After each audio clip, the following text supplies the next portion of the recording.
The Oilers Nation Radio Pacific Division Preview Series is delivered by our friends at DoorDash. You can use the promo code ONRadioDD to get 25% off and no delivery fees on your first order. What's up? I'm Tyler Yaremchuk here with an Oilers Nation Radio season preview episode. We're doing things a little bit differently here. Over the course of the next month, you're going to notice a handful, well, 7 to be exact, of these little mini podcasts popping up in your feed. And basically, what we're doing here is just getting you set for the upcoming hockey season. I went around the Pacific Division and I talked to a reporter from every different team: Anaheim, LA, San Jose, Vegas, Seattle, Vancouver, and of course the Calgary Flames. And I just sat down with them for, about 10-15 minutes, picked their brain a little bit on the state of their team heading into next season, got their thoughts on the rest of the division, and basically the goal here is to get you set for the start of hockey season. We're going to have a preview for every team that the Oilers are going to be going toe-to-toe against. We'll talk about their offseason, how they look coming into the year, and all of that good stuff. They'll be quick, like I said. The episode as a whole, about 15 to 20 minutes long, and there'll be 7 of them popping up in your feed over the next 3 weeks. Don't worry, you'll still get your regular dose of Oilers Nation Radio as well. We'll have 1 to 2 episodes, full episodes, a week of that dropping over the next little bit. Today's preview is all about the Vegas Golden Knights. I figured that's a decent spot to start this series. I'll chat with Ken Boehlke from Sinbin Vegas in just a couple of minutes, but first, a little bit of background on the Vegas Golden Knights offseason.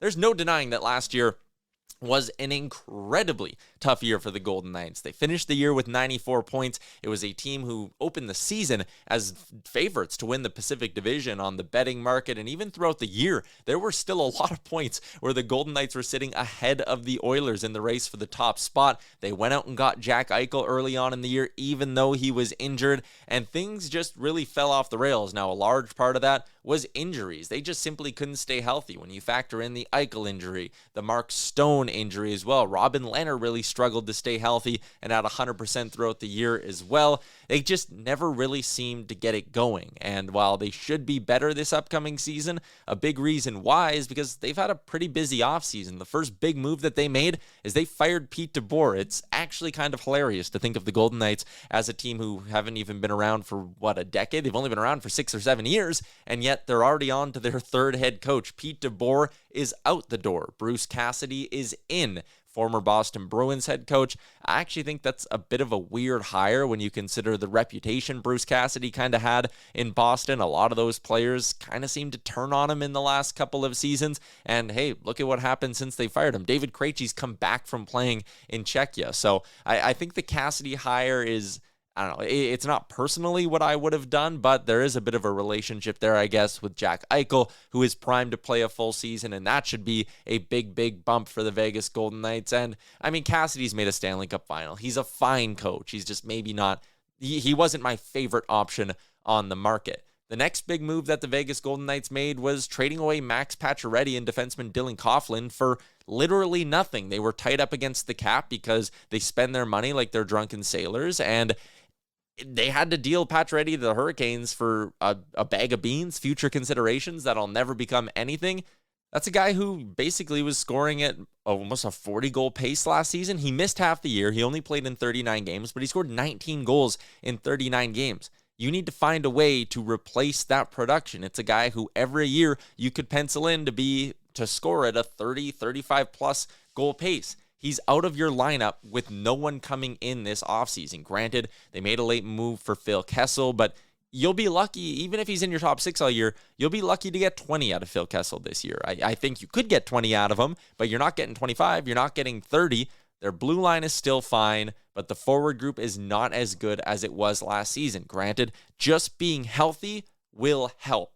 Them not having, the highest man games lost or whatever it was in the entire NHL, that will boost things up for the Golden Knights. But then you get to the situation between the pipes. I wonder, and I'll ask Ken about this, if they knew Robin Lehner was going to miss the entire season earlier in the summer, would they have still traded Max Pacioretty, or would they have tried to find a way to make it work? Because now Robin Lehner, who's the starting goalie that they bailed on Marc-Andre Fleury a couple summers ago for, he's done for the entire season. He will not play in 2022-2023. For a bit there, it looked like, and Kelly McCrimmon went out to the media and said they're fine with going Logan Thompson and Laurent Brossoit. Since then, they've gone out and acquired Aiden Hill, who had, fine numbers with the San Jose Sharks last season. He appeared in 25 games. He went 10-11-1. He had a .266 goals against average and a .906 save percentage. Those are fine numbers. Granted, he was on a bad team, so maybe on a better team, his numbers take a bit of a jump. He's only 26 years old. He appears to have all the tools of a guy who can be a regular NHL goalie. He's done it for a few years. Aiden Hill's a guy with upside, as is Logan Thompson. He had tremendous numbers last year. He's also only 25 years old, coming off a season where he played 19 games, had a .268 goals against average, a .914 save percentage. There's reason to think both Thompson and Hill can be fine, but I don't really view either of them as having that game-breaking potential that Robin Lehner had. He was inconsistent. Golden Knights fans know that. We know that from seeing him in the Pacific Division. But when he was at his best, he was one of the better goalies in the NHL. I think they lost that potential by going with the Thompson and Hill duo. I think throughout the year we're going to see the Golden Knights in a lot of talks as a team who could be looking to go out there and get a legitimate goalie if one pops up on the market, a legitimate 1A starting goalie. That is.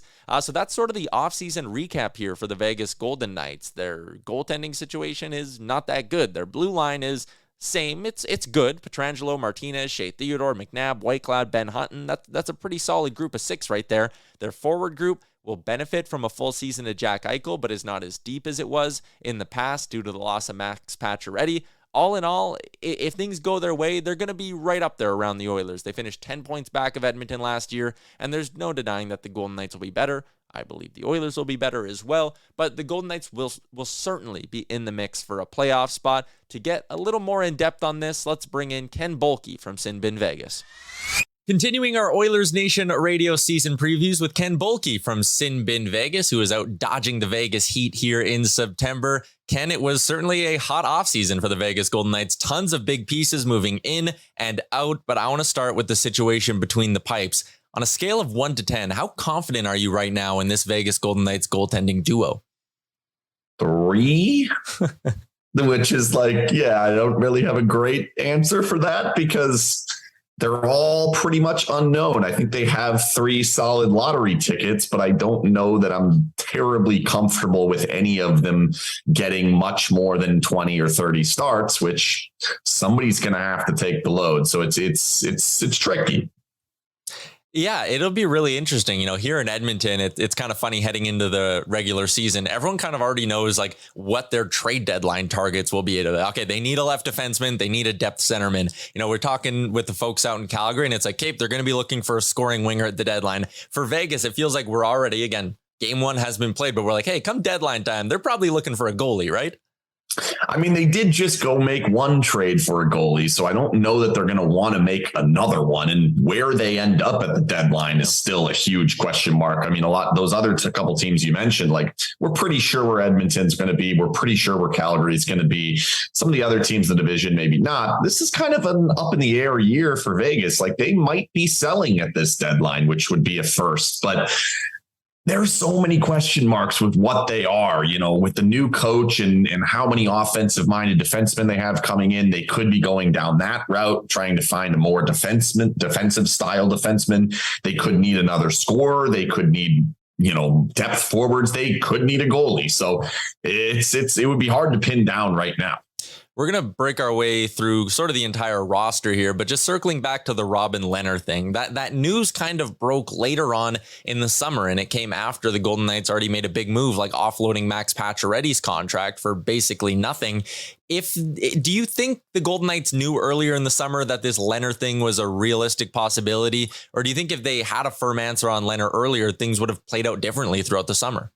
I just can't see a situation where you're losing someone for an entire season, you're planning on competing, and you still go ahead with making the move with Max Pacioretty or even Evgeni Dadonov. Things would be easier if they didn't have Shea Weber's contract. So they could have done either of those. I think what probably happened, and this is mostly speculation, I don't have a ton of information on it, is I have to believe that Lehner had some pain in his hips that he thought was going to go away, and then it didn't. And then finally he brought it up to them, and they brought him to the doctor, and they said, man, this is way worse than we thought.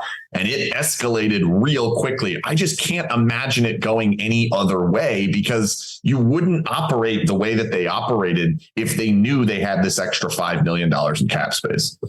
Yeah, it certainly would have made life easier. You're right. The Pacioretty deal, maybe that doesn't happen. Maybe they still have him. He's a guy who was on pace for like 40 goals last season. You can almost pencil him in for a 35 plus goal pace every year. Who in this lineup really needs to step up to fill that void in the forward group? Is there anyone who can step up and sort of chip in a top six role that maybe hasn't in the past? I mean, I think the plan is mostly let's get healthy and let's get 82 games out of Mark Stone, 82 games out of Jack Eichel, 82 games out of William Karlsson, none of which happened a year ago. I think that's kind of step one. But then to more answer your question, I think they're hoping for more out of Nick Waugh and or Brett Howden. Both guys, I think, have a chance to move up the lineup. I think they're actually expecting to use Chandler Stevenson as a center, which means most likely one of those two ends up sliding up the lineup as a wing or as a wing on the third line, where they have a little bit more flexibility there. And the last one's Kessel. Phil Kessel comes in, 50-point season last year, not a lot of goals, only 8, I think it was a year ago. So they could use more from him, but I don't know what the reasonable expectation is of a guy that's his age coming in on a $1.5 million contract. He wasn't, I know the points are there, but he wasn't really that much of an impact player for the Coyotes. So there's a lot of different options, but I think the main thing they're banking on of where are those goals going to come from is just don't get hurt. And that's what they're hoping for.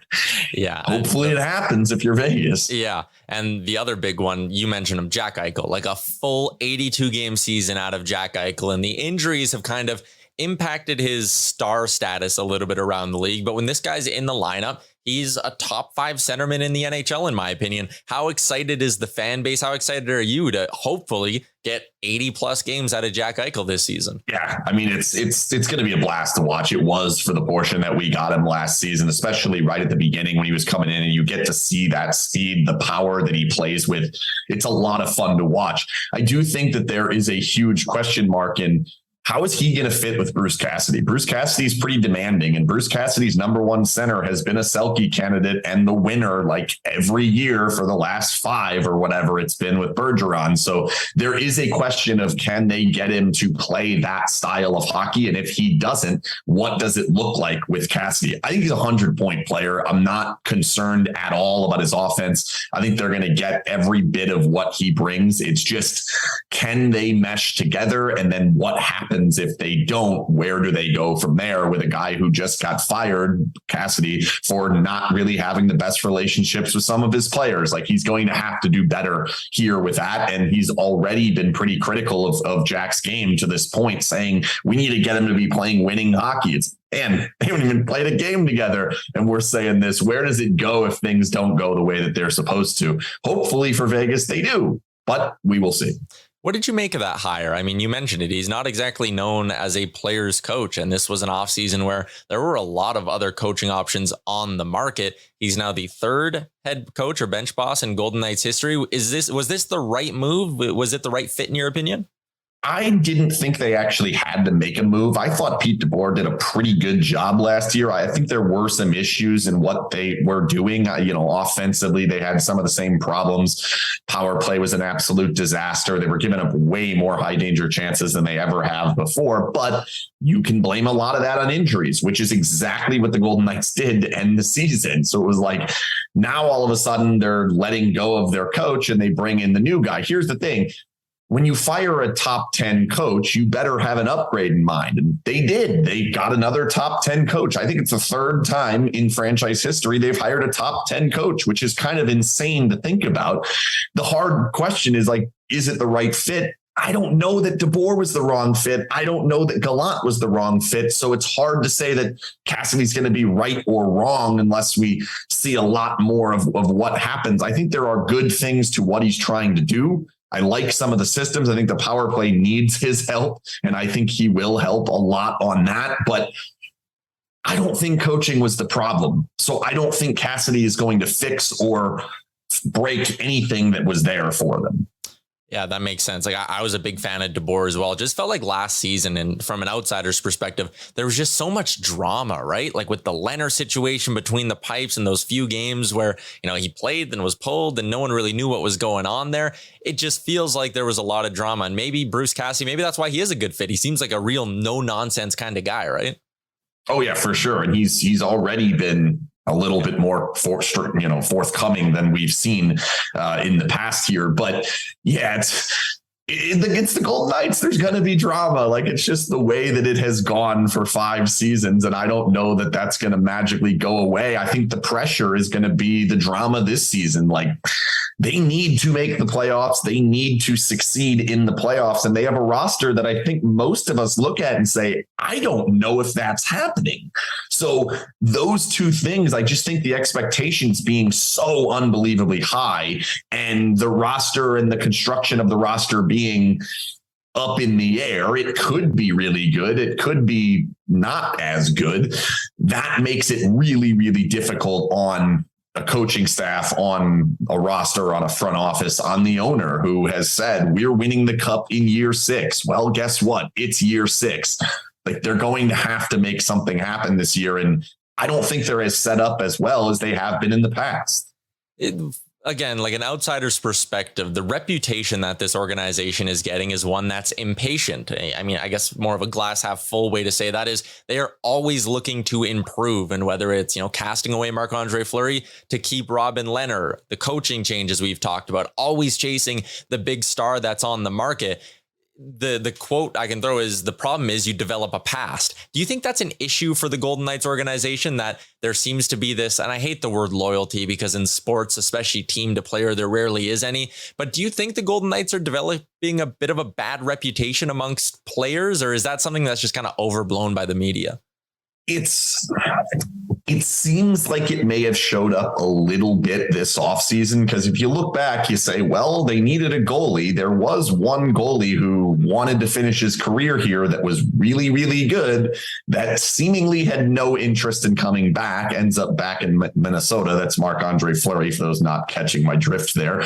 And then it was reported, Elliot Friedman reported, that Paul Stastny would have come, or was offered more money to come back to Vegas. And he said, no, thanks. I'll go to Carolina. That being said, they end up with Phil Kessel. Jack Eichel was perfectly fine to come here. You can go back through the course of all of the time. They've had players who have signed long contracts, short contracts, mid contracts, massive contracts, no trade clauses, nothing. Like, everyone signed here over the course of the last 5 years. So it's hard to say it's fully caught up. I do think it's a reputation that's fair. Like, I don't think it's being overblown. I don't think this is like, oh, every team does this and Vegas just doesn't understand. I wouldn't go that far. Like, not a lot of teams have churned a roster the way that the Golden Knights have when they've had the success that they've had. They went to 3 conference finals out of 4 seasons. And now they're looking off at a new coach, a new number 1 center, a new goaltender, a new top defenseman just from 2 years ago. Like, a lot has changed, and they have earned this. They're willing to go and make that big move to get 1% better, a 0.5% better. And the question just becomes, how much do they care about locker room chemistry? How much do they care about perception? And then how much are the players actually feeling what it seems to all of us that they should be feeling? Interesting. That's a bit more of a bigger picture thing. Let's dial it back to this year. I want you to finish this sentence for me. The Vegas Golden Knights will make the playoffs if they have a much healthier season than they had a year ago. But I also need, if this is like Google, I also want the plus, the and one of the goalies is okay.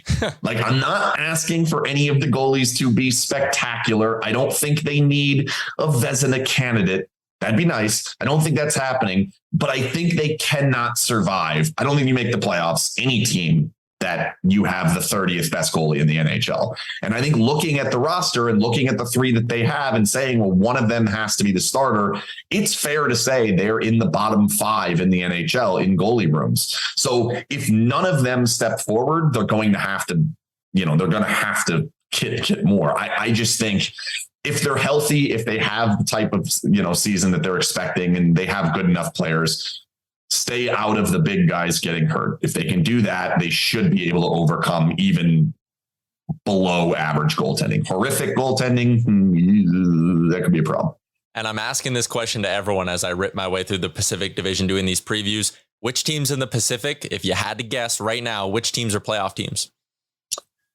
I like Calgary still. I just think there's so much good going on there. I cannot believe how they were able to turn around what they did this offseason. Like, it looked to all of us like, wow, they're going to be horrible. And this is a huge opening for the rest of the division. It's not anymore. They might have even gotten better. Not sure I'll go there yet, but I think Calgary's in. Edmonton's in. I can't imagine them falling down from where they were a year ago. LA, I like what they did. I like what they're building. I just feel like there's regression there, and I just don't know how far regressed it's going to be. I think it's LA, Vancouver, and Vegas fighting for the third spot that's guaranteed. I'll pick Vegas to get in. I'll go Homer and I'll go that route. I think Vancouver's going to get in. I'll say LA doesn't, even though I think LA is going to be pretty good. It's just a lot went right for them a year ago that probably won't this year. And a lot went wrong for the Golden Knights that probably won't this year. So let's flip those two. Yeah, and you're right. I'm bang on with you. I gave that exact prediction a couple of weeks ago on one of our episodes. I think 4 are getting in from the Pacific, and I actually think the LA Kings are getting just a tiny bit overrated, but that's actually coming up in part 4 of this division preview series. Ken, appreciate your time, man. This was great, and we will see you middle of January when Oilers Nation makes their way down for Oilers versus Golden Knights. Let's go. Let's do it. Big shout out to Ken Boehlke from Sinbin Vegas for joining me today on the pod. I hope you enjoyed the first edition of this little series. There's going to be 7 more parts coming out over the next couple of weeks here throughout the rest of September. I'm going to make my way through every single team in the Pacific Division. Part 2 of this series will drop on Tuesday. And don't worry, yes, tomorrow, Friday, there will still be a normal episode of Oilers Nation Radio with myself, Rick, Dan, and Bag Milk. So we'll chat with you then.